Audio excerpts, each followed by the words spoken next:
इंसान जब कभी भी गलत काम करने की कोशिश करता है तो उसके लिए वो बड़ी प्लानिंग करता है। लेकिन शायद वो इंसान ये भूल जाता है कि वो जैसा कर्म करता है उसके किए की सज़ा उसको वैसे ही मिलती है। दरअसल दोस्तों, आज की कहानी के अंदर भी कुछ ऐसा ही किया गया और इस पूरी कहानी को मैं आप लोग को सुनाऊंगा। लेकिन उससे पहले आप सभी लोगों से मैं रिक्वेस्ट करना चाहूँगा कि चैनल अभी नया है तो आपके प्यार की, आपके सपोर्ट की ज़रूरत है। तो आप लोग सब्सक्राइब और लाइक और कमेंट ज़रूर करिएगा। बात करें दोस्तों आज की इस कहानी की, तो इस कहानी की शुरुआत होती है उत्तर प्रदेश से। और इसी उत्तर प्रदेश के अंदर एक ज़िला लगता है मेरठ ज़िला। और इसी मेरठ के अंतर्गत एक थाना आता है जानी थाना। और इसी जानी थाने के अंतर्गत एक जगह पड़ती है जिसका नाम है शिवाला खास। और इसी शिवाला खास में 17 सितंबर साल 2025 को सुबह सुबह का वक्त होता है। इसी गांव के आसपास एक नहर बहती है जिसे कहा जाता है गंगा नहर। अब कुछ लोग जब उधर से गुजर रहे होते हैं तो इसी नहर के अंदर कुछ लोगों को एक डेड बॉडी दिखाई पड़ती है, जो डेड बॉडी बुर्का पहने हुई थी। लिहाजा इस बात की सूचना तुरंत पुलिस को दे दी जाती है। पुलिस भी मौके पर पहुंचती है और स्थानीय लोगों की मदद से उस डेड बॉडी को नदी से बाहर निकाला जाता है। साथ के साथ घटनास्थल को पुलिस बहुत ही बारीकी के साथ में चेक करती है। लेकिन दोस्तों, उस घटनास्थल से उस महिला का पहचान पत्र, आधार कार्ड या कोई भी ऐसा एविडेंस नहीं मिलता है जिससे इस महिला की शिनाख्त की जा सके। जो उस जगह पर लोग थे उन सारे ही लोगों से पूछताछ की जाती है। आस पड़ोस के जितने भी गांव थे उन सारे ही गांवों में पूछताछ की जाती है। कहीं से कोई महिला गुम हो तो उसके बाद में पुलिस वाले सोचते हैं कि हो सकता है कि जौनी थाने के अंदर ही इस महिला की मिसिंग कंप्लेंट दर्ज कराई गई हो। लिहाजा उसके बाद में मिसिंग कंप्लेंट के जितने भी रजिस्टर थे वो सारे के सारे रजिस्टर पलट लिए जाते हैं। लेकिन कहीं से भी ऐसी कोई भी सूचना नहीं मिलती है। लिहाजा उसके बाद में पुलिस जो थी इस डेड बॉडी को पोस्टमार्टम के लिए भेजती है। और उसके बाद में इस केस को सुलझाने के लिए सबसे पहले इस महिला की शिनाख्त करने की कोशिश करती है। जो फोटोग्राफ्स, जो सारी चीज़ें पुलिस ने कलेक्ट की थी वो सारे ही फोटोग्राफ सोशल मीडिया पर, व्हाट्सएप ग्रुप हो या फिर इंस्टाग्राम या फिर फेसबुक, हर जगह पर सर्कुलेट किए जाते हैं। साथ के साथ पूरे इलाकों के अंदर पुलिस इस बात की सूचना भिजवा देती है कि किसी भी गांव से अगर कोई भी महिला गुम हो तो वो आए, डेड बॉडी की शिनाख्त करे और डेड बॉडी लेके जाए।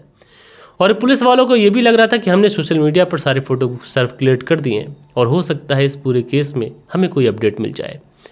लेकिन दोस्तों, धीरे धीरे वक्त गुजरने लगता है। 1 दिन गुजर जाते हैं, 2 दिन गुजर जाते हैं, लेकिन कहीं से किसी भी गाँव से कोई भी व्यक्ति नहीं आता है। अब उसके बाद में पुलिस की जो टीम होती है अलग अलग थानों में, अलग अलग जगहों पर, अलग अलग प्रदेशों में ये सूचना भिजवा देती है कि इस तरीके की एक महिला की डेड बॉडी मिली है। लिहाजा होते करते इस पूरी घटना के अंदर अब 20 दिन का समय गुजर जाता है। 20 दिन का समय गुजर जाता है।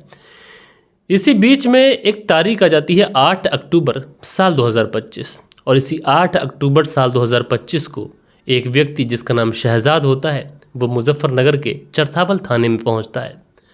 और चरथावल थाने में पहुंचने के बाद में वो अपनी पत्नी की फ़ोटोग्राफ्स दिखाता है और कहता है कि साहब, उसकी जो पत्नी है ये काफ़ी दिनों से लापता है। इस पत्नी का नाम बताता है कि नईमा यासन, जिसकी उम्र लगभग 40 साल के आसपास बताता है। अब जो सर्कुलर ऑलरेडी पुलिस के पास में आके रखा हुआ था, पुलिस तुरंत शिनाख्त कर लेती है कि ये तो वही महिला है जिसकी जो डेड बॉडी है वो जानी थाने के अंतर्गत मिली है। लिहाजा उसके बाद में जो पुलिस होती हैं चरथावल थाने की, वो जानी थाने में इस बात की सूचना दे देती है।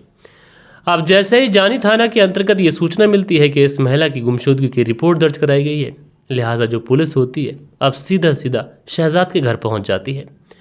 शहजाद के घर पहुंचने के बाद में पुलिस जो थी अब शहजाद से उसकी पत्नी के बारे में पूछताछ शुरू करती है। अब जैसे ही सारी बात पुलिस जो थी वो शहजाद को बताती है और शहजाद को जैसे ये पता चलता है कि जब उसकी पत्नी लापता हुई थी उसके अगले ही दिन उसकी जो डेड बॉडी है ये मेरठ के जानी थाना के अंतर्गत जो गांव पड़ता है शिवाल खास गांव, उसी गांव के अंदर डेड बॉडी मिलती है। ये सुनते ही जो शहजाद था ये फूट फूट कर रोने लग जाता है। पुलिस शहजाद को जैसे तैसे कर साहस दिलाती है, थोड़ा सा उसको ढांढस बंधाती है और उसके बाद में उसकी पत्नी के बारे में पूछताछ करती है कि कब और कैसे वो घर से गई थी।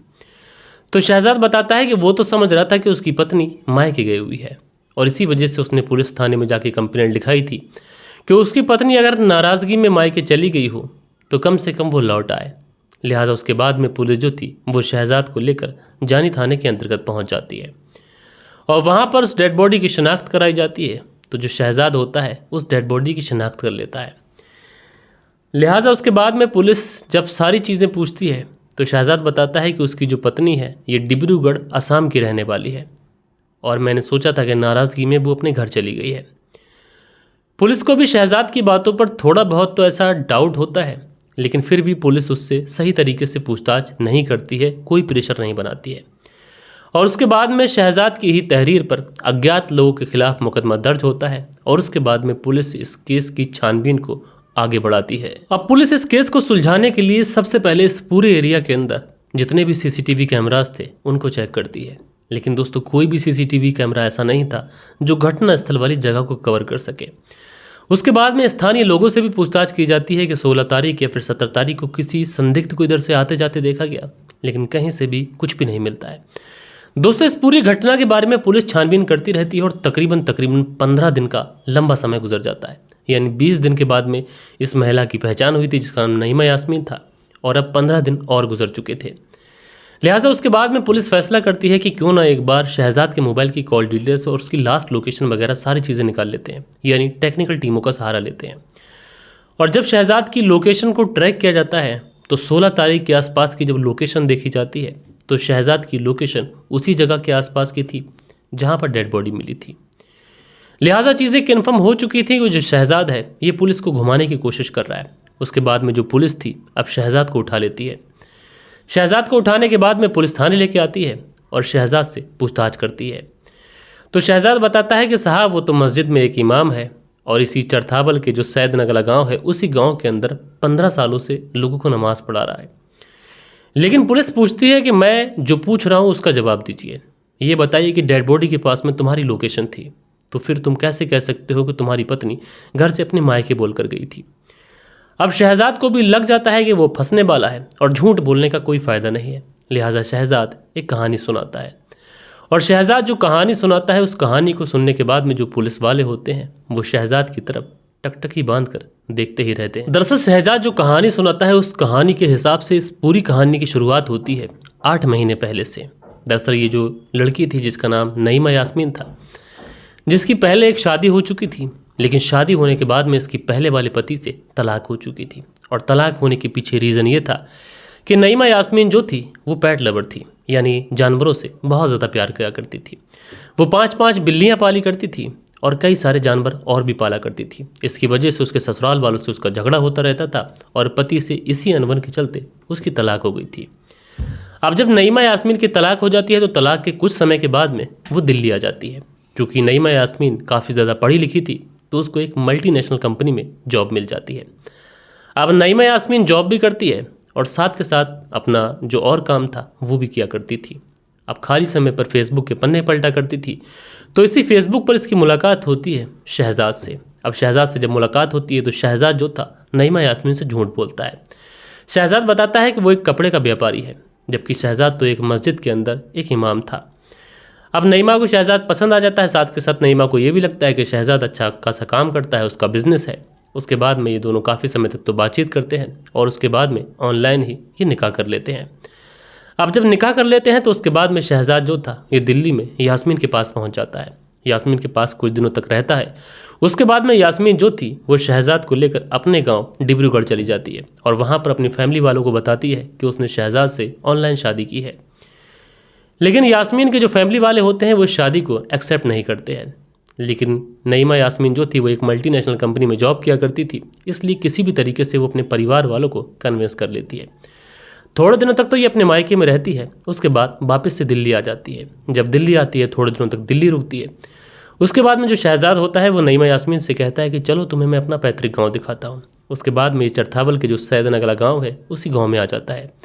अब यहाँ पे आने के बाद में नईमा यास्मीन को पता चलता है कि शहजाद कोई कपड़े का व्यापारी नहीं है, बल्कि मस्जिद में एक इमाम है, जहाँ पर 15 सालों से लोगों को नमाज़ पढ़ा रहा है।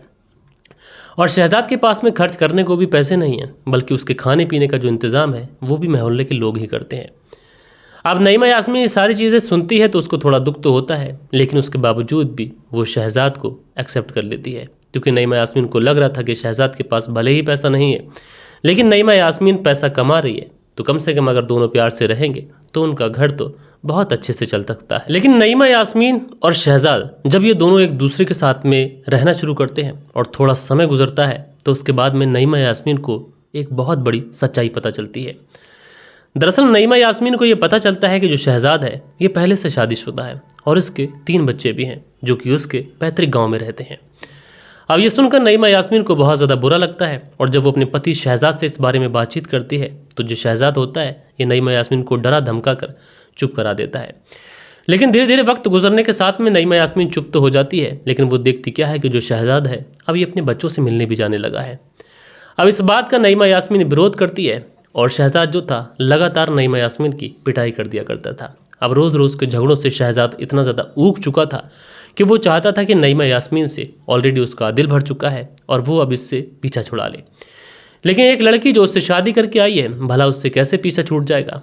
अब इसीलिए जो शहजाद था एक प्लानिंग कराता है। दरअसल इसी प्लानिंग के तहत ही अपने एक दोस्त नदीम अंसारी से मुलाकात करता है और कहता है कि उसकी यार पत्नी है एक जिसका नाम नईमा यास्मीन है, उससे पीछा छुड़ाना है। उसके बाद में कत्ल करने का ये लोग पूरा प्लान बनाते हैं और उसके बाद में तारीख आ जाती है 16 सितंबर साल 2025। और इसी 16 सितंबर साल 2025 को जो शहजाद होता है अपनी पत्नी नईमा यास्मीन से कहता है कि चलो मेरठ चल रहे हैं और कुछ सामान वगैरह खरीद के लेके आएंगे, कुछ शॉपिंग करके आएंगे। अब नईमा यास्मीन भी उसके साथ चली जाती है। जब ये बस में बैठती है तो उसी सीट पर जो शहजाद का दोस्त था नदीम अंसारी वो भी बैठा हुआ था।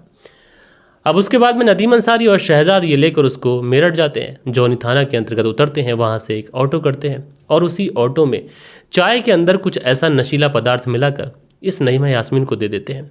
उसके बाद में जौनी थाना के अंतर्गत एक जगह उतरते हैं और वहाँ से जो गाँव पड़ता है सिबाल खास गाँव, उसी सिबाल खास गाँव में खेतों की तरफ ले जाते हैं।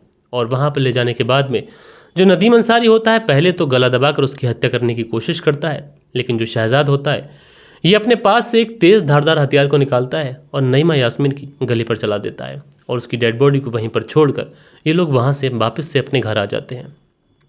हालांकि कुछ दिनों के बाद में जो नईमा यास्मीन के फैमिली वाले होते हैं वो शहजाद को फ़ोन करते हैं। जब उसका फ़ोन लगता नहीं है तो शहजाद जो है वो अपने ससुराल वालों से ये कहता है कि नईमा यास्मीन उसके साथ में झगड़ा करके कहीं चली गई है। अब वो कहाँ गई है मुझे नहीं पता और उसने नंबर भी बंद कर लिया है। इधर जो नईमा यास्मीन के फैमिली वाले होते हैं वो भी शहजाद की बात पर भरोसा कर लेते हैं और उसके बाद में नईमा यास्मीन को कई बार फ़ोन ट्राई करते हैं, लेकिन जब फ़ोन लगता नहीं है तो उसके बाद में शहजाद को फ़ोन करते हैं। अब शहजाद को लगने लगा था कि अगर नईमा यास्मीन के परिवार वालों ने पुलिस कंप्लेंट कर दी तो वो फंस जाएगा। इसलिए 8 अक्टूबर साल 2025 को ये खुद पुलिस थाने जाता है चरथावल में और खुद जाकर मिसिंग कंप्लेंट दर्ज कराता है अपनी पत्नी की। लेकिन दोस्तों इसको ये पता नहीं था कि जिस तरीके से ये पुलिस के साथ में खेल रहा है और पुलिस जब केस की इन्वेस्टिगेशन करेगी तो सारा का सारा जो राज होगा ये धरा का धरा रह जाएगा। आखिरकार ये पुलिस की गिरफ्त में आया और पुलिस की गिरफ्त में जब आया तो पुलिस इसकी तरफ देखकर महज एक ही सवाल कर रही थी कि तेरी तो शादी हो चुकी थी और तेरे तो 3 बच्चे भी थे, तो तेरे अंदर क्या इतनी वासना भरी हुई थी कि तू एक महिला को छोड़कर दूसरी से शादी करता है, उसके साथ में जब अपनी हवस मिटा लेता है तो फिर पहली पत्नी के पास जाता है और जब दूसरी वाली पत्नी जाने से रोकती है तो उसका कत्ल कर देता है। बहरहाल ऐसे ऐसे दरिंदे आज के इस ज़माने में पड़े हुए हैं। इस कहानी से एक बड़ी सीख ये मिलती है कि ऐसे ही हमें सोशल मीडिया पर या फिर किसी भी थ्रू हमें किसी भी ऐसे अरे गहरे पर विश्वास नहीं करना चाहिए। बहरहाल दोस्तों आप लोग इस पूरी स्टोरी के बारे में जो भी सोचते हो अपनी राय नीचे कमेंट्स में ज़रूर से ज़रूर दीजिएगा। बाकी दोस्तों मिलता हूँ मैं आप लोगों से कल के दिन किसी और स्टोरी के साथ में। जब तक के लिए अपना ख्याल रखें, देश का ख्याल रखें, परिवार के रिश्तों की अहमियत को समझें। जय हिंद, जय भारत।